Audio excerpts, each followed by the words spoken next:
அஸ்ஸலாமு அலைக்கும். வலைசலாம். என்னுடைய கேள்வி என்னென்றால், அந்த இப்போ ரூஹை கைப்பற்று மலக்கு வந்து அல்லாஹ் சொல்லி மலக்குள் மௌத்தண்டே. இப்போ எங்கிட்ட சமுதாயத்தில் சில நம்பிக்கை ஆயிடுச்சு வந்து ரூஹை கைப்பற்ற வந்து இஸ்ராயில் அலைஹிஸ்ஸலாம் அப்படி ஒரு மலக்கு ஈச்சியான்னு சொல்லி தான் என்ன கேள்வி. அதாவது என்ன கேட்குறாங்கண்டா, இஸ்ராயில் அலைஹிஸ்ஸலாம் என்ற பேரில் ஒரு மலக்கு இருக்கிறாரா? ரூஹை கைப்பற்ற மலக்கு வந்து மலக்கல் மவுத்தெண்டு தான் வருது. ஆனால் நம்ம ஆக்கள் வந்து இஸ்ராயில் அலைஹிஸ்ஸலாம் என்ற பேரில் ஒரு மலக்கு இருக்கிறதாக நினச்சி கொள்கிறாங்க. இது மார்க்கத்தில் வந்து உள்ள ஒரு விஷயமான்னு கேட்குறாங்க. அதுக்கு மார்க்கத்தில் என்ன வருதுன்னு சொன்னால், இஸ்ராயில் என்ற பேரில் யாரும் மலக்கு இருந்ததாக குர்ஆன்லேயோ ஹதீஸ்லேயோ எங்கேயுமே வரலை.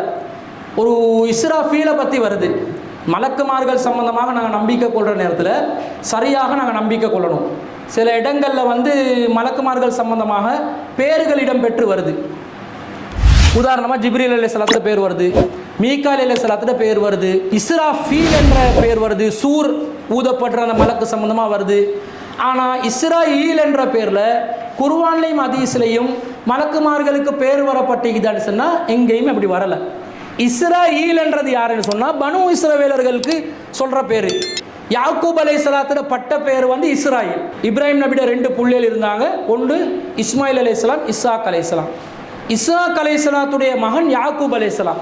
அந்த யாக்கூப் அலைஹிஸ்ஸலாத்துக்கு இன்னொரு பேர் தான் இஸ்ராயில். அந்த யாக்கூப் அலைஹிஸ்ஸலாத்துல புள்ள யூசுப் அலைஹிஸ்ஸலாமும் அந்த 12 சகோதரர்கள் வருவாங்க.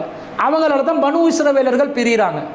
இப்படி தான் இஸ்ராயில் என்ற பேர் வருது யாக்கூப் அலைஹிஸ்ஸலாத்துக்கு பேராக, அல்லது பனு இஸ்ராயில் என்ற அந்த சமூகத்து சந்ததிகள் யூதர்களை குறிப்பிடக்கூடிய இஸ்ரவேலர்களை குறிப்பதற்காக வரக்கூடிய பேர்.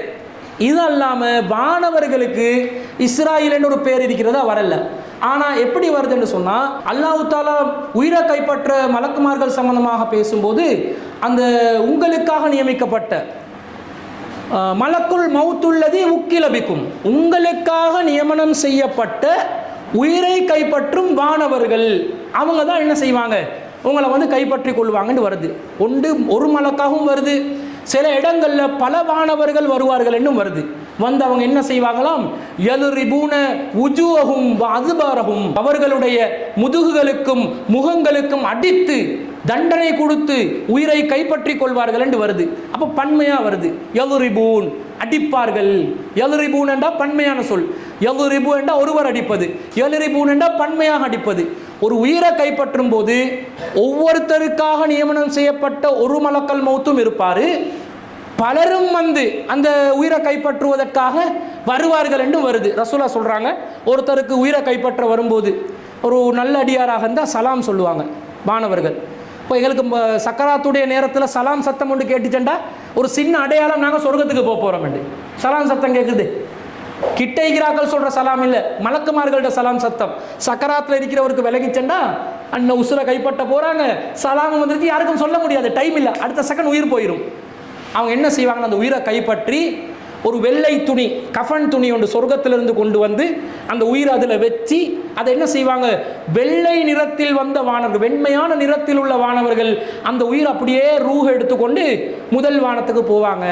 அப்போ முதல் வானத்தில் காவலர்கள் கேட்பாங்க, இது யார் வந்திருக்கிறா, இந்த இப்படித்தான் இன்னாருடைய மகன் இன்னாரை கைப்பற்றிக்கிறோம், அவரை மேலே கொண்டு வர்றதுக்கு உத்தரவு இருக்குதா, அனுமதி கொடுக்கப்பட்டிக்குதா, ஆமாம் அனுமதி கொடுக்கப்பட்டிக்குது என்று சொன்ன உடனே 2வது வானம், 3வது வானம், 4வது வானம் என்று மேல் வானத்தில் 7வது வானத்தில் இல்லையின் என்ற ஒரு பதிவேடு இருக்குது.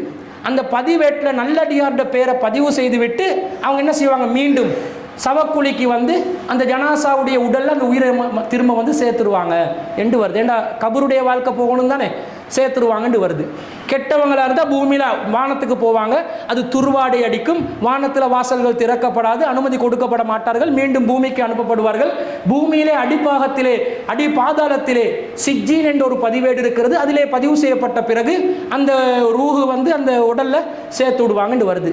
இதெல்லாம் இஸ்ராயில் செஞ்சதா வருதா? இஸ்ராயில் என்ற வானவர் தான் இதெல்லாம் காரியத்தை பண்ணாருன்னு எங்கேயாவது வருதா? எங்கேயும் வரலை. என்ன ஆக்கிட்டான்டா, நம்ம ஆக்கள் கதை கட்டுவாங்க, நல்ல கதை கட்டுவாங்க. பொம்பளையில் தான் கதை கட்டுவாங்கன்னு பார்த்தா ஆம்பளையும் சேர்ந்து தான் நம்ம சமூகத்தில் கதை கட்டுறான். யாருக்கு கதையை கட்டி விட்டான்? அல்லாஹ்க்கே கட்டி விட்டான். இஸ்ராயில் அலைஹிஸ்ஸலாம் அவர்கள் ஒரு நாள் என்ன செஞ்சாராம், நிறைய பேர்ட்ட உயிர்களை கைப்பற்றி அவர் ஒரு கூடலை போட்டு போயிட்டு கொண்டு இருந்தாராம்.